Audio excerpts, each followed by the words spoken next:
એક આમ સવાલ છે કે ઘણાને પિતૃનું દુઃખ, ગોગાનું દુઃખ હોય છે, ઘણાને સિકોતરનું દુઃખ હોય છે, કુળદેવીનું દુઃખ હોય છે.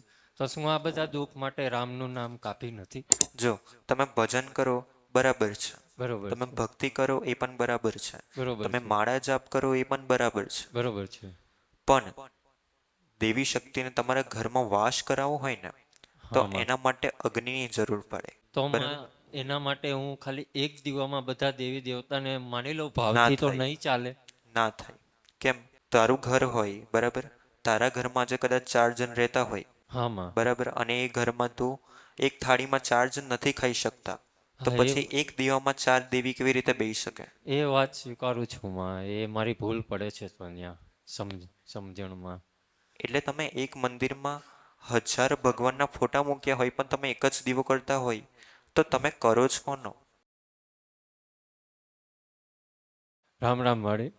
ભાવનગરથી આવું છું, વિવેક મારું નામ છે. અને દુઃખ છે મારી એક, જેનો નિકાલ મને તો જરૂરી લાગે છે. બીજા બધા તો દુઃખ સહન કરી શકો એવી તો કુળદેવીની કૃપા છે. માં તમે રસ્તો દેખાડો. અને ગુના તો અઢળક કરેલા જ છે મેં. હવે તારા ઘર પરિવાર વાળા માનસે ખરા દેવી શક્તિમાં?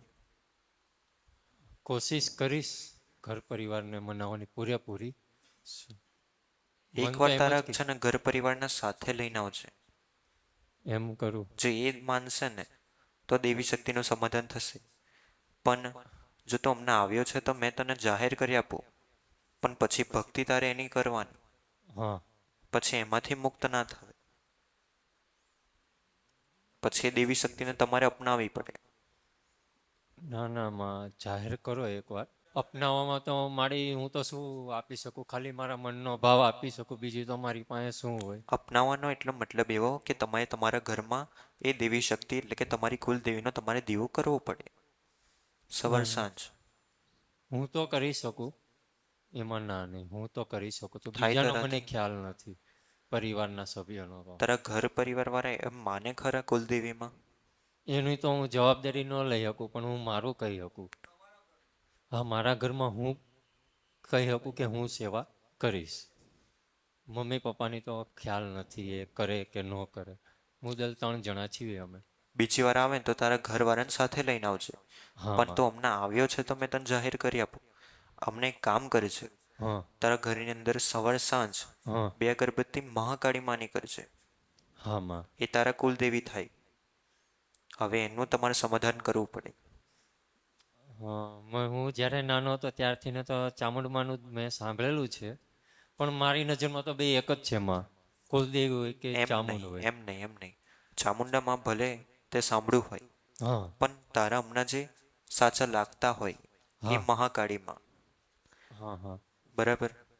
સ્વરૂપ ભલે તમે એમ જ માનતા હોય કે બંને એક જ છે, પણ મહાકાળીમાં તારી પેઢીમાં અલગથી લાગે છે. અને જે ચામુંડામાં છે એ તો તમે ભક્તિ કર્યા છે, બરાબર છે. બરાબર છે. પણ મહાકાળીમાં એ તારી કુલદેવી થાય. મહાકાળીમાં મારી કુલદેવી થાય તો માં હું એને તારે તમે કયો એ રીતના 2 અગરબત્તી કરીશ. સવાર સાંજ કરજે. હા માં. બરાબર? 2 અગરબત્તી ઘરની બહાર. ઘરની બહાર ને ઘરની અંદર કરજે. ઘરની અંદર 2 અગરબત્તી કરવાની છે માં. બરાબર? અને પુણ્ય કરજે પશુ પક્ષીને મહાકાળી માતાજીના નામ પર. વાંધો નહીં આટલું માં, કર. એના નામ ઉપર હું કરીશ માં. હવે આ એક જે દુઃખ છે એ બહુ જબરું છે, તમને તો ખ્યાલ છે. બીજા દુઃખ તો હું પી જાવ એવો છું, કારણ કે રામનું નામ છે મારી પાસે, એટલે પણ આ થોડુંક જરૂરી છે માં. આનો કાંક રસ્તો કરો ને મારે જીવનમાં આગળ દોરી વધે, માતા પિતાની સેવા થાય એવો મને મોકો મળે. તું મંગળવારના ઉપવાસ કરજે.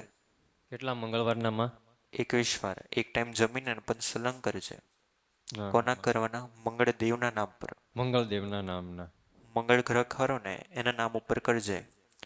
અને સૂર્યને જળ અર્પણ કરજે. હમ. આટલું કરે તો ધીમે ધીમે પરિવર્તન થાય. બરાબર? ત્યાર પછી મને ખાસ આ મહાકાળી માની હમણાં હાલ અગરબત્તી બતાવું છે, પણ જ્યારે સમાધાન કરવાનું થશે ને ત્યારે મને પૂછજે. ના ના, આ અગરબત્તી રોજ કરવાની છે માં? રોજ કરવાની, સવાર સાંજ કરવાની. હા. અને એમાં એક આમ સવાલ છે કે ઘણાને પિતૃનું દુઃખ, ગોગાનું દુઃખ હોય છે, ઘણાને સિકોતરનું દુઃખ હોય છે, કુળદેવીનું દુઃખ હોય છે. તો શું આ બધા દુઃખ માટે રામનું નામ કાફી નથી?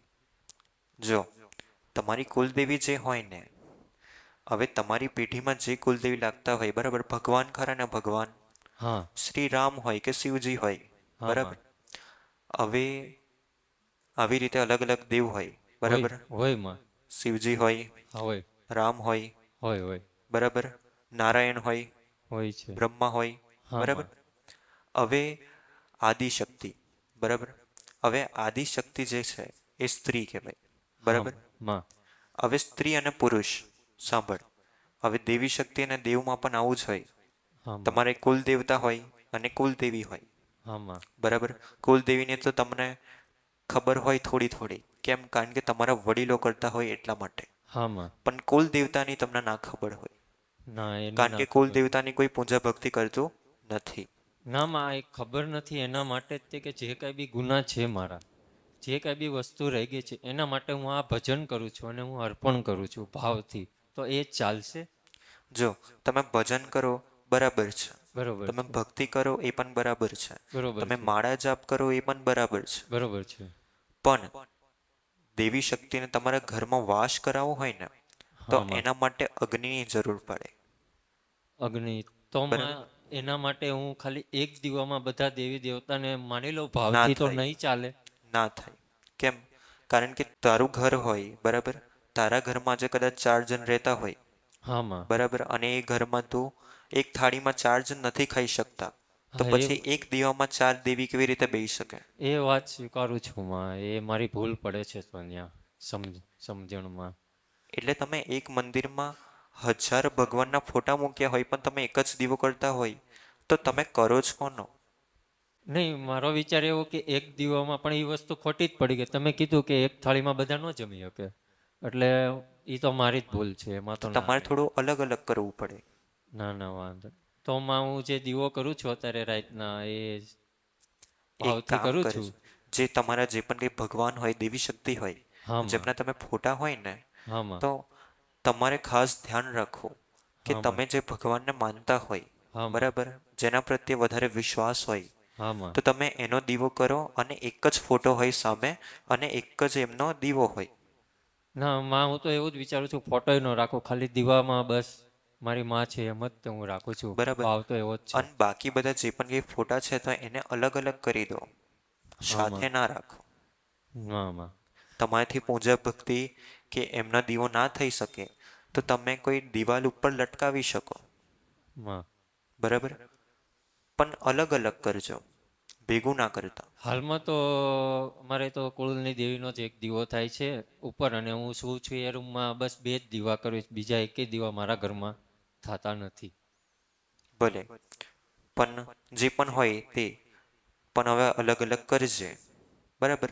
અને ખાલી અગરબત્તી ચાલુ કરી દે, બે બે, બે મહાકાળી માના નામ પર, વાંધો બરાબર. નહીં માં. હાલમાં તો એક કુળની દેવી મારી માં છે એનો દીવો અને બે અગરબત્તી, બે જ વસ્તુ કરવાની, બીજું એ સિવાય કાંઈ માં. હમણાં ખાલી અગરબત્તી કર અને મંગળવારના ઉપવાસ ચાલુ કરજે, ના ના વાંધો નહીં માં. મંગળ ગ્રહના નામ પર, બસ આટલું ચાલુ કર. મંગળવારના 21 વાર કરવાનામાં.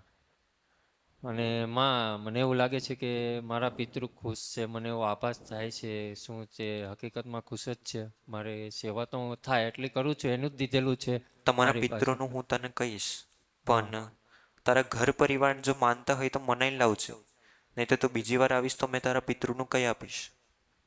પરિવારને તો એ તો માની દયા થશે તો જ માનશે, હું તો માણસ છું. કારણ કે કૃપા તો માં કરે, આપણે તો માં, હું તો નિમિત્ત જ છું. કારણ કે જે શ્વાસ લઉં છું એ માં તારી રજા છે ત્યારે જ તો લઈ શકું છું. એ તો સત્ય જ છે ને માં. હું મહેનત કરીશ સમજાવવાની પરિવારને, અને એમ પરિવારમાં તો માં ખાલી મમ્મી ને પપ્પા છે, બીજું તો કોઈ છે નહીં. અને બીજું કાંઈ પણ કહેવાપણું હોય તો માં કહેજો. તો માને તો મનાવજે, ના માને તો વાંધો નહીં, હા માં. બરાબર. બીજું કાંઈ સિવાય કહેવાપણું હોય માં તો કહેજો. થોડુંક મન ઉપર કાબુ નહીં રહેતું માં, થોડોક આશીર્વાદ આપો જેથી હું વધારે ભક્તિ કરી શકું જીવનમાં. બાકી તો આ બધું તો કાંઈ કામનું નથી માં. મંગળ ગ્રહનું કરશે ને, હા માં. તેમાં રાહત મળશે. મન ઉપર નહીં કાબુ રહેતું, ઘણીવાર એવું થાય છે. એ કારણ કે થશે, કેમ? કારણ કે એના માટે દેવ હોય તો હા તમારા ઘરમાં અમુક દેવ એવા હોય હા કે માં. જે તમારા ના હોય અને તમારા ઘરમાં રાજ કરતા હોય તમારા ઉપર. પણ આનું હું તને સમાધાન બતાવીશ. ના, મહેનત કરીને માં અમે 5મા પગથિયે ચડ્યો હોય ને તો ખાલી એક દિવસમાં હતો ને એની અંદર પાછો ભાવ મારો આવતો રહે નીચે, એવું થાય એટલા છે માં. માટે મંગળવારના તું ઉપવાસ કરીશ ને ના તો ના માં, પેલા આમાં સ્થિરતા મળશે. સ્થિરતા નહીં મળતી ભાવમાં બહુ. ના ના માં. આજે અમુક જે ક્રોધ ઉત્પન્ન થાય ને હા માં. તો આ ક્રોધ ધીમે ધીમે શાંત થશે. ખાલી મંગળવારના ઉપવાસ ચાલુ કર. ના ના માં, ચોક્કસ તમ તારે માં. ભલે આટલું કરજે, પરિવર્તન થાય તો એકવાર ખાલી ઘરના પરિવારને મનાઈને સમજાઈને લાવજે. જો ના માને તો ખાલી તું આવજે, જો તું ના આ દેવી શક્તિનું સમાધાન કરતો હોય તો. ના ના માં, રામ માળી રામ.